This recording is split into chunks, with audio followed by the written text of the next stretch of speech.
7, 8 de la mañana a decir las efemérides, ni se le entiende nada, ni le ponemos atención. Entonces se nos va en blanco, como muchas otras fechas que quizás no hemos reparado en cuál es la significación que tiene, y sobre todo la trayectoria histórica, porque el día de hoy, pues el Día de la Bandera, pero digamos eso a la luz de la actualidad y de, insisto, de esa efeméride, pero el por qué. Hay al menos 2 o 3 momentos clave de 24 de febrero en el siglo XIX que van a hacer que para la época ya del siglo XX se determine como esta fecha de la bandera. ¿Por qué no otro día?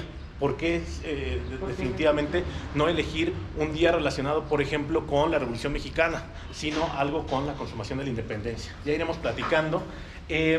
Pongo de inicio esta imagen que espero que se alcance a observar, en primera instancia porque hace referencia precisamente a la consumación de la independencia y al personaje del que estaré hablando constantemente, que es Agustín de Iturbide. Pero sobre todo la utilizo y me gusta mucho ella porque se trata de una imagen, y creo que aquí puedo hacer un poco de zoom. Sí, perfecto.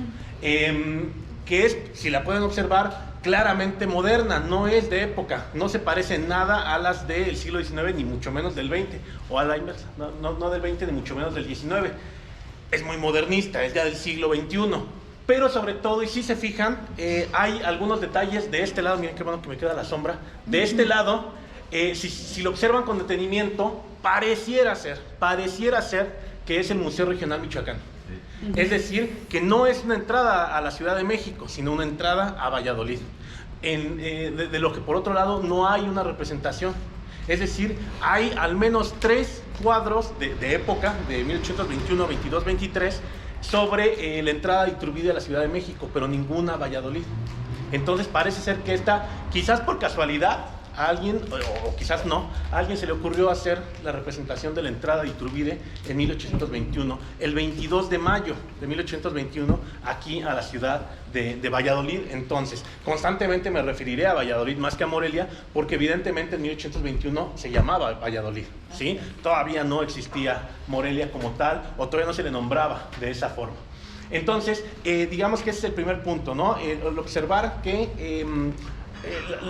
al menos gráficamente, y esto para enlazarlo un poco con lo que bien decía el licenciado Gerardo, surgió todo a partir de una plática de café sobre qué tanto peso pudo haber tenido Valladolid, no solo por ser la cuna de Iturbide, sino también en el propio proceso político y también militar, porque recordemos que, bueno, era una guerra, y la guerra concluyó con enfrentamientos armados. Entonces Valladolid va a tener por lo menos, y ya tardíamente, pues una importancia visual, gráfica, que seguir. Ahora, el personaje. ¿Quién es o qué saben? Y aquí les pediré que digan 2 o 3 ideas. ¿Quién es Agustín de Iturbide? ¿Y por qué llamar a este personaje el consumador de la independencia?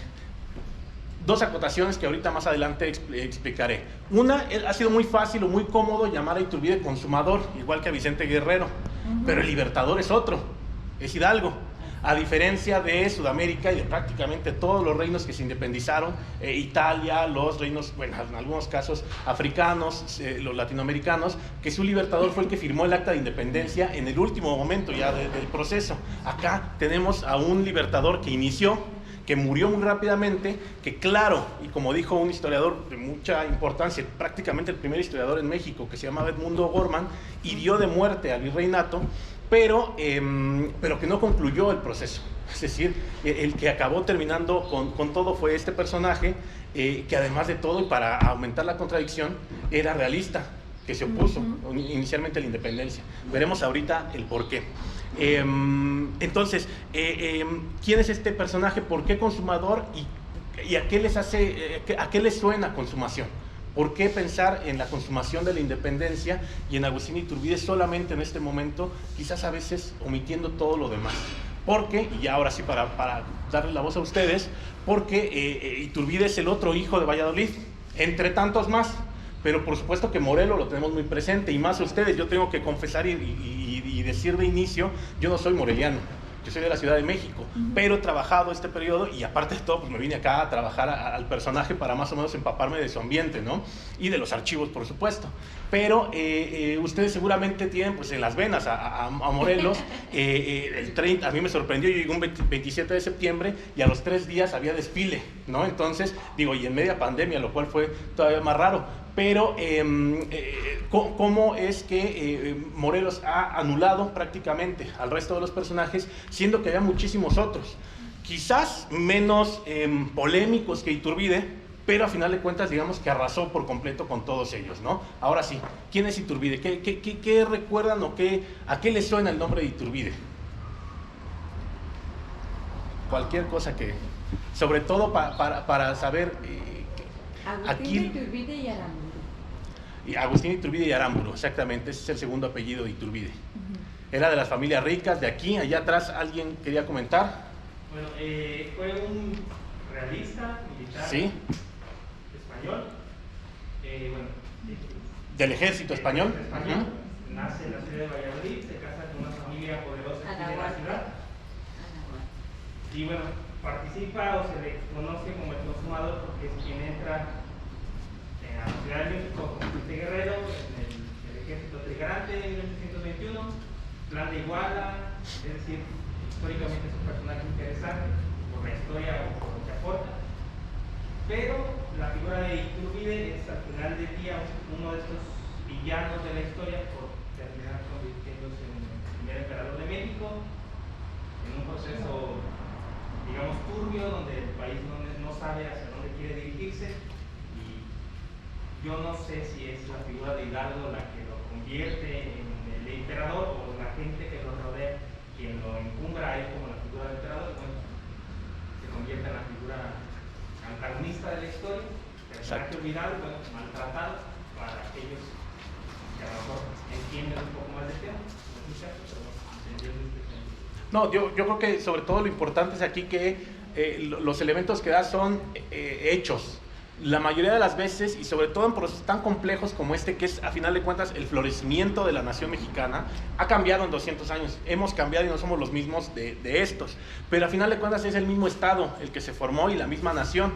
Y es un tema bastante complejo en el sentido de las susceptibilidades que puede herir todavía, no solo en México, sino en varios lados. Ayer escuchaba una ponencia de un profesor italiano que decía: nosotros estamos igual que en México y que en Latinoamérica. Es tan delicada la figura de Garibaldi y de muchos otros que son intocables todavía. Aquí, imagínense hablar, y aquí particularmente en Morelia, hablar mal de Morelos, o en México hablar mal de Morelos, de Hidalgo, no se permite, no está bien. Lo cual tampoco tendría que ser, porque no se trata de exaltar a unos personajes, en este caso Iturbide, y soterrar a otros, porque sabemos que durante el bicentenario de 2010 se trató de bajar del pedestal a personajes como Hidalgo y Morelos, diciendo que tenían hijos. Pues sí, estaba mal porque eran curas, pero era la costumbre, era lo que hacían los curas y lo que siguen haciendo, aunque no lo aceptemos tan, yo siempre menciono que vean la película del crimen del padre Amaro, que tanto molestó, pero bueno, es del 2000 o por ahí, pasaron 200 años y sigue siendo lo mismo, la curia. Entonces, acá el punto es, lo importante de lo que mencionabas, perdón, ¿tu nombre? Carlos, muchas gracias. Lo que mencionaba Carlos es que diste hechos, no las interpretaciones. Es decir, constantemente de estos, de Hidalgo, de Morelos, de Guerrero, de Iturbide, se dan interpretaciones y miradas sesgadas. Pudiese haber dicho, traicionó al rey y después traicionó a la nación, autoproclamándose emperador, porque es algo constante, el que se autoproclamó emperador. Pero si uno va a las actas y si va a las sesiones del Congreso, verá que forzado, quizás sí, con los militares detrás, también es cierto, pero ellos eligieron a Iturbide como emperador. Nadie se autoproclama como emperador. Entonces, bueno, creo que vale mucho la forma en la cual nos diste datos sin el velo de lo que por lo general recibimos, que es la visión ya sesgada. Y véanlo en muchos de los ámbitos del actual gobierno, en todos los niveles, prácticamente, en el cual en 2021 el gobierno se la pasó diciendo que Iturbide era un traidor en muchísimos niveles, y que Guerrero era el verdadero héroe y el verdadero promotor de la independencia. Y si uno revisa la historia, vemos que no es tan falso que Guerrero sea promotor, pero siguió a Iturbide. Entonces una parte ya no cuaja, ya no cuadra, ¿no? Ahora, el hablar de consumación siempre nos hace, bueno, más bien, ya reflexionando un poco sobre la palabra consumación, pensamos o nos lleva directamente a la idea de que se consumó, se terminó algo que ya se había comenzado antes. Es decir, lo que comenzó Hidalgo, y en algunos buenos casos lo que comenzó en 1808, que fue un primer movimiento en pro de la independencia o de la autonomía, lo concluyó Iturbide. Y eso pues, es totalmente errado, porque son dos proyectos diferentes, o varios proyectos diferentes. Uno que se pone a ver la historia de la propia insurgencia, verá que no es uno solo el proyecto. La polémica clásica, que es muy michoacana concretamente, entre Rayón y Morelos. Tenían dos proyectos totalmente diferentes. Rayón pensaba todavía en el rey, pensaba en mantener a Fernando VII, y Morelos va a dar el quiebre ya absoluto y radical. Entonces empecemos como un poco a deconstruir esa historia que hemos escuchado de la insurgencia y de la independencia y de los liberales y de los libertadores, para tratar de ver en su justo valor a cada uno de los personajes. Es decir, ni Iturbide y los que se oponían a la independencia eran tan reaccionarios ni tan conservadores, ni los insurgentes eran tan liberales. Ellos mismos combatieron unos contra otros y se mataron unos contra otros. Entonces va a haber varios proyectos que al final de cuentas, y en una circunstancia muy concreta que es la de 1820-1821, va a hacer emerger a Iturbide. Sí, como un movimiento elitista, eso es cierto, de lo que tanto se repite, de esos mitos que se han dicho de que Iturbide era la élite moviéndose por sus intereses. Claro, es que hasta los insurgentes se movieron por sus intereses, y de un grupo más amplio, por supuesto, pero no deja de ser valioso los intereses de la parte alta, de la élite,